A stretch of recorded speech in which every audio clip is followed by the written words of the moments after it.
Investasi bodong, siap, semangat? Semangat! Hari ini kita memberikan orasi sebagai aksi damai, aspirasi kepada Mabes Polri. Bukan karena kita benci pada Polri, tapi kita mau memberitahu bahwa ada oknum-oknum yang perlu dibenahi. Dalam aksi ini bukan hanya satu korban atau satu perusahaan investasi bodong, tetapi ini adalah kumpulan dari beberapa korban investasi bodong walaupun belum semuanya. Pertama adalah korban Indosuria. Ya, dalam korban Indosuria kita ketahui banyak aset-aset yang hilang di dalam Mabes Polri. Salah satunya adalah Yak, ini kapal pesiar. Ada infonya, ada gambarnya, dan ada berita bahwa sudah disita ini katanya oleh Mabes. Tetapi tidak ada dalam putusan dan tidak ada dalam aset sitaan. Kemana gerangan ini wajib ditelusuri oleh Polri. Kedua adalah Net 89 ya. Di Net 89 ini kita tahu besar sekali dugaan permainan. Kenapa? Karena mengikuti Indosuria yang mana bosnya juga Suito Ayub hilang DPO. Di kasus Net 89 terjadi lagi, yaitu Andrianto sama Samuel Liao kabur lagi DPO lagi katanya. Dan bukan hanya di situ permainannya, ternyata 7 tersangka lainnya, 5 dibebaskan di PN Tangerang dan 2 dibebaskan di PN Jakarta Selatan dengan dalil pra-peradilan diterima karena penyidikannya dan penetapan tersangka tidak sah. Menunjukkan bahwa Mabes Polri dalam hal ini Tipikteksus kembali berarti membuat penyidikan dengan asal-asalan. Kalau pengadilan bisa bilang bahwa penetapan tersangka gak sah, berarti lu memproses hukumnya nggak benar dong di situ kan? Nah ini kita permasalahkan bagaimana kasus triliunan kok penjahatnya, bos-bosnya kabur semua. Tol. Dan yang lebih parah, aset yang sudah disita 2 triliun nggak jelas ini kemana juntrungannya. Yang ketiga, proses hukumnya juga nggak jelas. Apakah di pengadilan, apakah di kejaksaan, atau di kepolisian. Karena kita tanya ke polisi, polisi bilang wewenang jaksa. Jaksa kita tanya, dibilang tanya ke polisi. Jadi di sini kita melihat bahwa mereka ada lepas tanggung jawab. Nah disinilah kita harus menuntut kepada Mabes Polri, terutama Tipikteksus, untuk membenahi. Dan ketiga, Wana Arta juga. Wana Arta bosnya hilang lagi, kabur. Ini kita bingung. Ini si Dir Tipikteksus ini, masa jenderal sehebat itu nggak ngerti cara tangkap penjahat? Hari ini penjahat A kabur, besok penjahat B kabur, besok penjahat C kabur. Pada kabur semua. Kalau satu kabur kita bisa bilang lalai. Kalau ini pada kabur semua belasan, ini mah bukan lalai. Ya, ini masuk angin dan ini harus diatensi oleh Kapolri. Kapolri bilang katanya hukum akan tajam ke atas.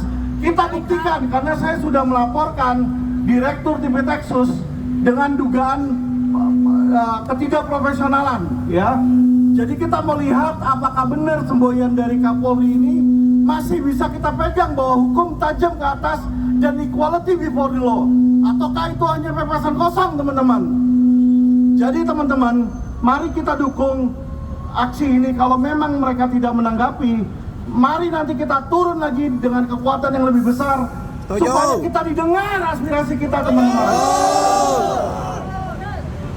Jadi teman-teman, di dalam hukum di Indonesia ini no viral no justice. Ya, saya minta kepada teman-teman semua nanti untuk memviralkan berita ini, karena berita ini akan naik ke surat kabar supaya presiden tahu, kalau perlu presiden yang baru nanti tahu bagaimana perintah presiden yang bilang untuk berantas investasi bodong dipermainkan oleh oknum-oknum polisi di bawah. Ya, ini uang rakyat loh, triliunan loh, uang pensiunan, orang-orang itu udah pada sakit, banyak yang bahkan ada yang sudah meninggal, mencari uang mereka, dan mereka ini orang yang taat pajak. Jangan dong seperti itu dipermainkan, udah jatuh ketimpa tangga, udah ditipu oleh penjahat, dimakan lagi sama oknum polisi, itu yang kita tidak mau. Saya tegaskan teman-teman, aksi kita bukanlah aksi untuk membenci kepolisian, tetapi kita mau membantu kepolisian memberantas oknum-oknum di dalamnya dan memberitahu apa-apa yang tidak benar supaya Kapolri bisa membenahi oknum-oknumnya. Itu yang kita mau lakukan teman-teman. Oke, saya rasa itu aja. Kita juga doa semoga Tuhan memberkati aksi kita hari ini ya, dan kita bisa mendapatkan hasil yang maksimal, teman-teman. Kita mau agar Kapolri itu benar-benar polisi bisa menjadi presisi. Ya, saya mau Kapolri bisa berani mencopot walaupun itu Jenderal Bintang 1, Jenderal Bintang 2, kalau oknum dan terbukti, copot. Gitu. Ya, jadi saya minta kepada demand hari ini salah satunya adalah mencopot Direktur Tipitexus Wisnu Hermawan. Copot Wisnu Hermawan. Sebagai Dir Tipitexus, beliau sudah gagal memproses investasi bodong.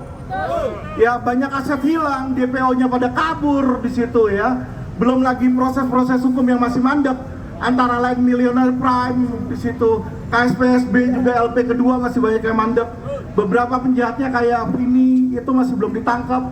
Ya, terus Narada, Mina Padi juga mandek di situ. Pada kemana ini?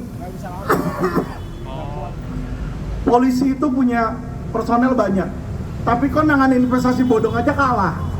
Ya, kita malu sekali kalau Mabes Polri itu sampai kalah melawan penjahat investasi bodong. Kalau mereka kalah lawan penjahat, ya apa gunanya polisi kan? Jadi kita beri masukan kepada kepolisian untuk memperkuat barisan mereka dan memperbaiki barisan mereka sehingga polisi-polisi korup itu bisa dicabut sampai akar-akarnya, teman-teman. Baik teman-teman, terima kasih. Kalau ada yang lain mau orasi silakan.